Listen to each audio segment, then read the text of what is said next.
Hello বন্ধুরা, চলে এসেছি নতুন ব্লগ নিয়ে। তা অনেকদিন ধরে ভাবছি অচেনা জায়গায় যাব একটা।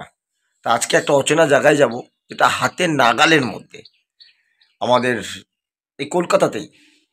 তা কোথায় যাচ্ছি, ভেতরে কি আছে দেখার জন্য চোখ রাখুন। আর যারা এখনও আমার চ্যানেলটি সাবস্ক্রাইব করেননি, যদি ভালো লাগে থাকে ক্রেজি ব্লগার বিদেশ চ্যানেলটি সাবস্ক্রাইব করে দিন, পাশে বেল আইকন ক্লিক করতে ভুল করবেন না, আর পুরো ভিডিওটা দেখবেন। তাহলে লেটস গো, দেখতে থাকুন পুরো ভিডিও।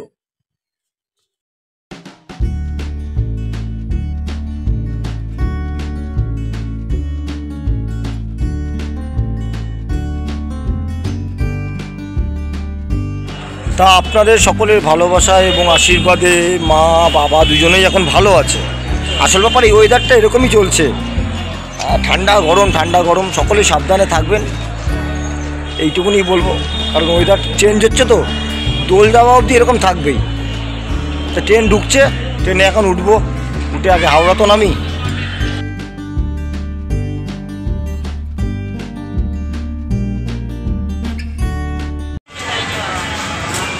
আমি এখন বাবুঘাটে লঞ্চে উঠবো। বাবুঘাটের লঞ্চে টিকিট কাটলাম, 6 টাকা নিল। হাওড়া স্টেশন এসে গেছি, এবার বাবুঘাটের লঞ্চে করে আমি বাবুঘাট যাব।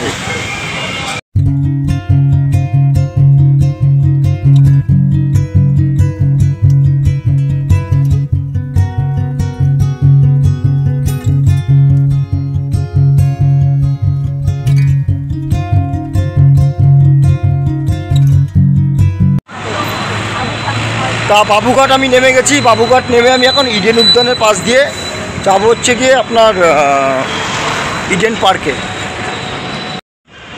ইডেনে এখন রঞ্জি ট্রফি ফাইনাল চলছে, অনেকেই দেখতে যাচ্ছে দেখলাম। বেঙ্গল ভার্সেস সৌরাষ্ট্র বা মহারাষ্ট্র এরকম কোনো খেলা হবে। ক্রিকেটের তো অত খোঁজ রাখি না, ফুটবল হলেও বলে দিতাম। অনেকে যাচ্ছে দেখতে ভেতরে। তা আশা করব একজন ক্রীড়াপ্রেমী হিসাবে বেঙ্গল যাতে চ্যাম্পিয়ন হয়। ধীরে ধীরে চলে এলাম ইডেন উদ্যানের পাশে। ঠিকই বলেছিলাম, খেলা হচ্ছে বাংলা ভার্সেস সৌরাষ্ট্র ভাবের।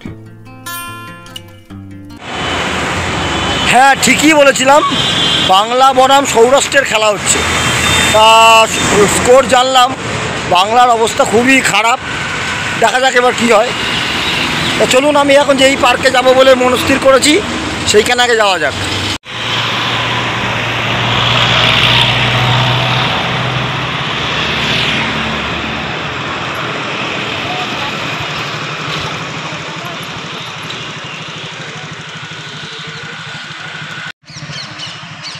অবশেষে আমি চলে এসেছি ইডেন পার্কের সামনে।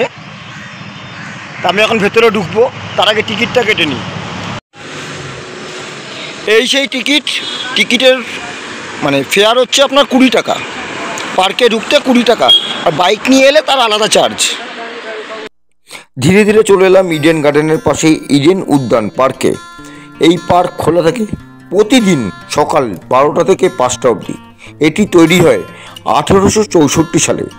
তখন কলকাতা কিন্তু ভারতবর্ষের রাজধানী ছিল। গভর্নর জেনারেল অফ ইন্ডিয়া ছিল লর্ড অকল্যান্ড। তখন এই উদ্যানের নাম ছিল অকল্যান্ড গার্ডেন।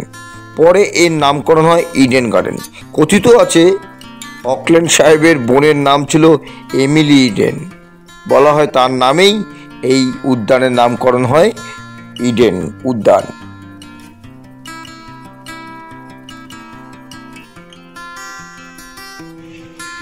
আমার পেছনে সারি সারি পাম গাছ, এক মনোরম পরিবেশ।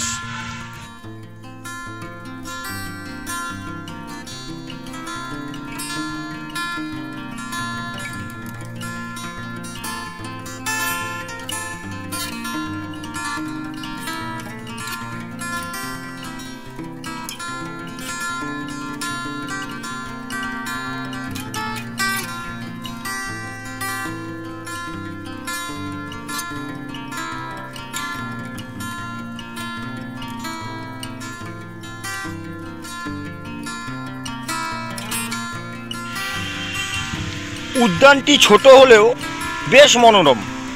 এখানে অনেকে প্রেম করতে আসে, আড্ডা মারতে আসে। খুব নিরিবিলি ও শান্ত পরিবেশ। আর অক্সিজেন, চারিদিকে গাছ আর গাছ।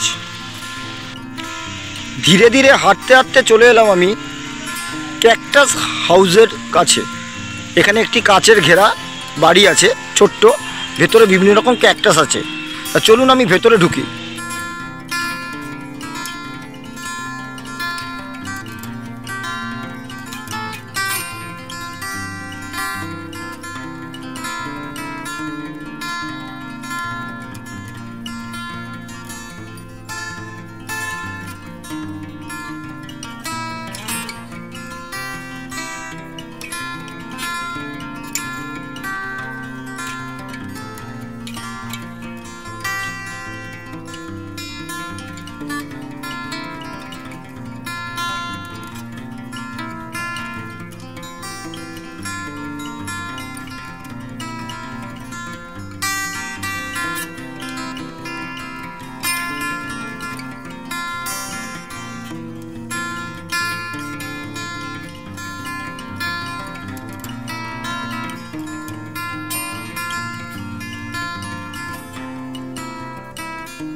ক্যাকটাস হাউস দেখালাম, অসংখ্য ক্যাকটাস আছে ভেতরে।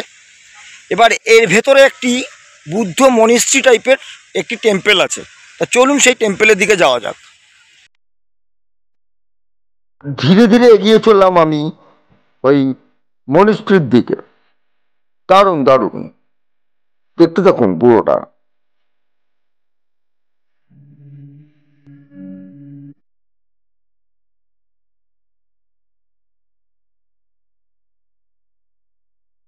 এই সেই মনিস্ট্রির কাঠামো। যেইটুকুনি আমার জানা, শুনেছি এই কাঠামো আনা হয়েছে বার্মা থেকে। জানি না আমি সত্যি না মিথ্যা, ভুল হলে ক্ষমা করে দেবেন।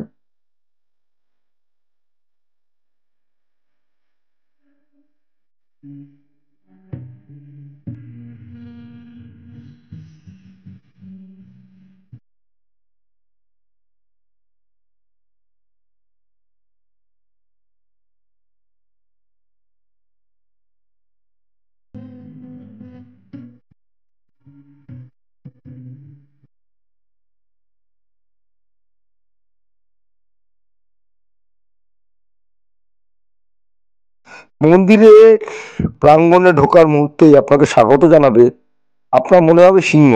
এগুলি সিংহ নয়, সব বাসুকী দেবনাথ। মন্দিরটা ভালো করে পর্যবেক্ষণ করবেন, দেখতে পারবেন চারিদিকে পাহারা দিচ্ছে বাসুকী দেবনাথ।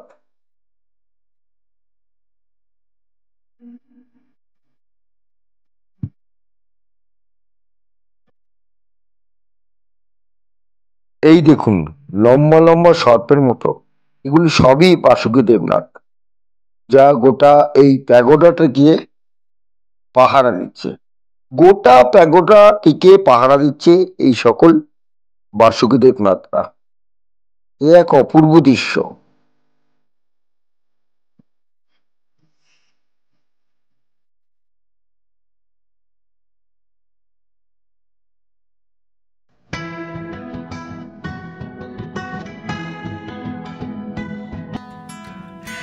এখানে জলাশয়ে আপনি বোটিংও করতে পারবেন। বোটিং ভাড়া আধা ঘন্টা 100 টাকা।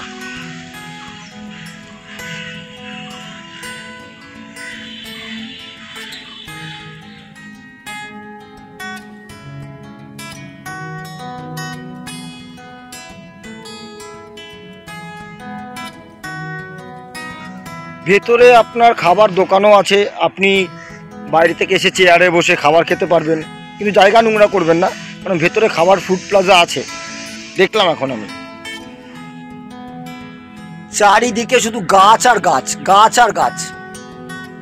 ভালো লাগছে বেশ। থাকি তো কোলাহলের মধ্যে, মাঝে মাঝে শান্তির খোঁজে এরকম জায়গায় এলে মনে হয় যেন প্রাণ ভরে অক্সিজেন নিতে পারছি।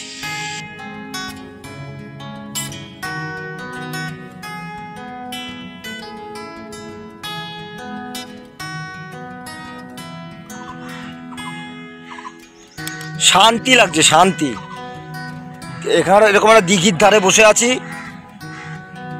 চারিদিক নিস্তব্ধ, পাখিদের আওয়াজ কিচিরমিচির, এত সুন্দর একটা পাশে মন্দির, মনেস্ট্রি টাইপের, ভেতরে কোনো বিগ্রহ নেই, তা আবার পাহারা দিচ্ছে বাসুকীনাথ দেবতা চারিদিকে।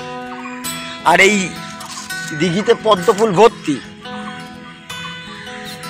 বেশ ভালো লাগছে। আর কিছুই না, শহরের কোলাহল থেকে মাঝে মাঝে এরকম দূরে ঘুরতে চলে গেলে না মনে হয়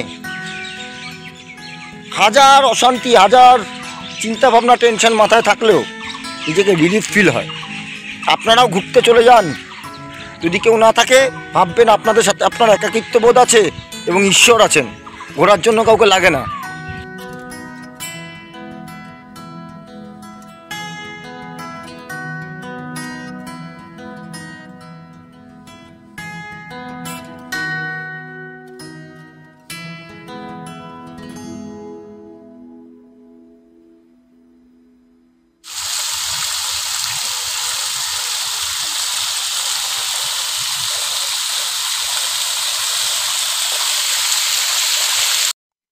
এখানে আড্ডা মারার জন্য প্রেমিক প্রেমিকা জুটি বলুন বা পরিবার নিয়ে অনেকগুলো এরকম প্যাগোডা টাইপের তৈরি করা আছে, আপনারা এসে আড্ডা মারতে পারেন।